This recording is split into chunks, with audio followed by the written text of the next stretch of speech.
Welcome back to the Mountain Morning Show. I am very happy to have George Lackey here as the executive chef at Snowbird. Welcome, sir. How are you today? Great to spend some time with you again. Nice to see you again. Last time, where did we see each other? Well, we were up at the summit at 11,000 feet. That's right. Top of Snowbird. Oh, indeed. With those great views at the top of the tram. Unbelievable facility that has been placed there now by Snowbird. The commitment to making that place the most. I gotta say, as far as venues are concerned for skiing and for dining, I don't know that there's anything better any longer. 11,000 feet, and it's really the highest lift-served restaurant in America. Wow. So it's pretty spectacular. Indeed. You must love getting up every morning. You get that ride up to it. Yeah, you can see all the way to Wyoming. Wow. And almost to Colorado. That is tremendous. If it wasn't hazy. Sunrise mornings on your way into work. Amazing. Absolutely amazing. How about that? Well, you know, the other part that's amazing, we were there for our weekend show, as you said, a couple of weeks ago, and we were celebrating Oktoberfest as it kicked off. And someone at home might think, gee, Oktoberfest in August, September? Yes, of course. Why? Our season's sort of short here. We've got to get it going. Well, you know, it gets cold in early October, and we have to kind of start switching over to ski season, and you know, it starts to snow up there, particularly up at Snowbird. It snows a little earlier in Little Cottonwood Canyon.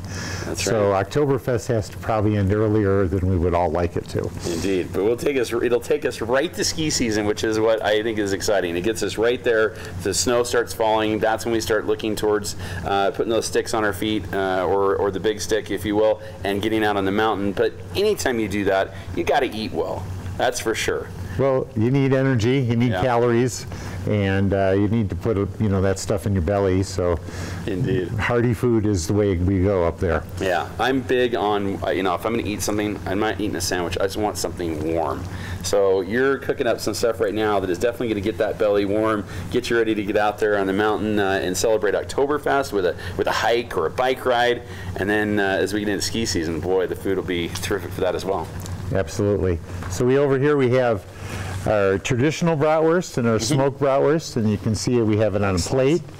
And the one thing we have on the plate, this is not sauerkraut. I thought it was for a moment there. It's the right color. Not everybody likes different shape. Right. Maybe. Not everybody likes sauerkraut, and one of the alternatives and one of the traditional German items is braised cabbage. Now, very often you see it as braised red cabbage, but it doesn't have to be red cabbage. So you can go after the other colors. Yes, you know, I mean, sauerkraut is a pickled cabbage. This is a fresh cabbage. You cook it mainly in the same way. We do a little smoked pork loin with onions here, and then we add some of our cabbage. Your smoked pork loin is probably one of my favorite things that I've had. That's the Kessler Ripken.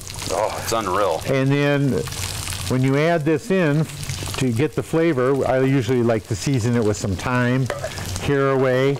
We put a little vinegar, a bit of honey, black pepper, and salt as needed, because of course that ham is salty. That's right. And then we braise it for about an hour, and you have what we have over here, and it looks just like kraut. Wow. Without the same flavor. It's much more mild. It's similar to like Brussels sprouts or something like that, with the German flavors incorporated into it. Terrific with sausage, pork loin, any kind of side, even at Thanksgiving. It sounds terrific. And you got to be a little patient here, because we're talking about braising. We're talking about spending some time cooking this. Yes. About an hour. About an hour covered. Check it once in a while, stir it, check it for moisture, check it for seasoning. Okay. And now, if you need, do you add moisture? Is that something that you add if you're starting to get weak on that part? Well, generally I like to put a little red wine vinegar and a little honey in there, and you probably need to have a little bit of water to get, cabbage is dry, to get that moisture going. If you add too much vinegar, it's going to be sour. Yeah, we're right back to sauerkraut. Yeah, exactly. All right, this is excellent. Speaking of braising, here we have our Hungarian goulash. Oh, the goulash. Now, I know it says, I said Hungarian, but this goulash is called Szegedin goulash, and it is pork with potatoes and sauerkraut in it, and it is favored in southern Germany, in Bavaria, and throughout Austria.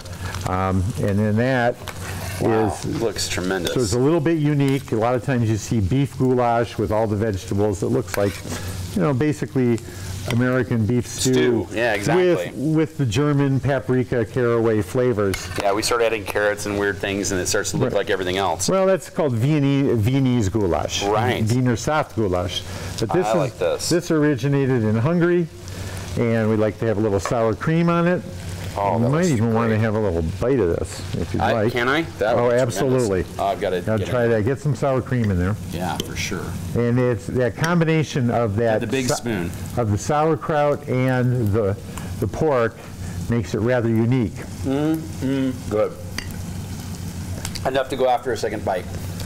And you know, a lot of times we in the winter we have a soup and stew station, and we do a variety of soups and stews. And of course, this is one of the ones that we feature. And we do the regular beef goulash. Of course. And we do elk stew, and we have natural chicken soup, and we have gluten-free tomato soup. And, you know, so there are plenty of things for people to fill the belly and get warm. Wow, tremendous. Now, I want to talk a little bit about the sausages. Where do you source these from? Where are we getting ours from? There's a manufacturer that specializes in mostly German, but European-style sausages, and all of their chefs have been to Europe, have been to sausage factories and studied, and they're in San Francisco. Wow. And they're called SOG, so we're bringing in the SOG sausage to Snowbird. Awesome. And we feature this is their traditional bratwurst. This is an unsmoked. And then we have the smoked bratwurst. And we're finding out that this smoked bratwurst at the Summit is a little more popular than the traditional. I'm not surprised, but even the traditional looks a little bit different than what I'm used to. I'm used to a little whiter, and I see some, some seasoning here that I'm not familiar with typically, right? A little peppery, you know, the pepper flecks and the spiciness of it. When they put it in a longer sheet casing, they call it a Nuremberg bratwurst. Okay. And so it's a little bit unique and has a unique flavor.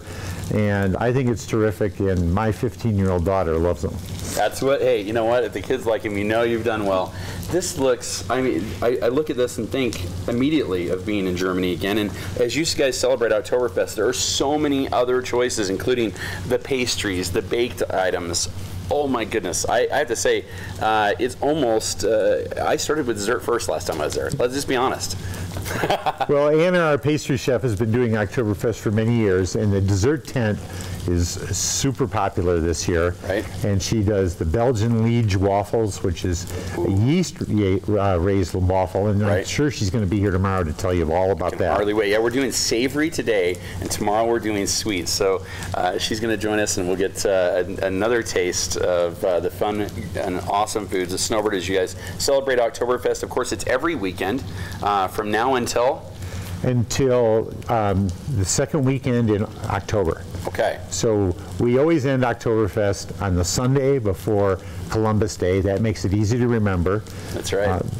All the microbrews in the state are represented, plus some from out of state. Some great international brews. I was amazed at the level of which you guys have added to the choices. There's so many that you kind of have to go several times to try all of them. There's not only draft, but there are full-strength European beers being offered this year. Wow. So that's really fantastic. And, you know, one of the things that amazes me is the apricot and pumpkin beers that people love to put whipped cream on top of. Really? Yep. They walk around, you see people walking around with a big stein, and it looks like some kind of root beer float, but it's actually beer. That is tremendous. And that's something I find unique at Oktoberfest. Well, to all my friends who've ever teased me for drinking apricot beer, I'm going to have mine next time with whipped cream. So I'm going to take it even one step further. I'm doubling down on the sweet beers. You're joining a trend because we find it more and more popular every year. Oh, this is awesome. Snowbird, of course, celebrating Oktoberfest with dancing as well. Have you got out and done? Do you do the crazy chicken? Do you do that? The chicken dance? Yeah. Well, you know, we have entertainment up at the Summit. But the chicken dance is really one of the great features of the Oktoberfest hall, right, which is down on the main Oktoberfest grounds. And the hall is gigantic with huge food lines, beer stations, and beer tents all around. 4 mugs each. Well, I don't know if that's legal in Utah. You know how that is. Well, you know what I'm saying. They're taking them to the tables to serve everyone else. That's what Snowbird's all about. It is a great time for Oktoberfest, celebrating the season as we get ready for winter. And of course, I've got to thank you so much for sharing and bringing it right in here to our studio. Tomorrow, you get to try the other side of this, the sweet side, the savory. Excellent. All right, lots more coming up here on the Mountain Morning Show right after these messages.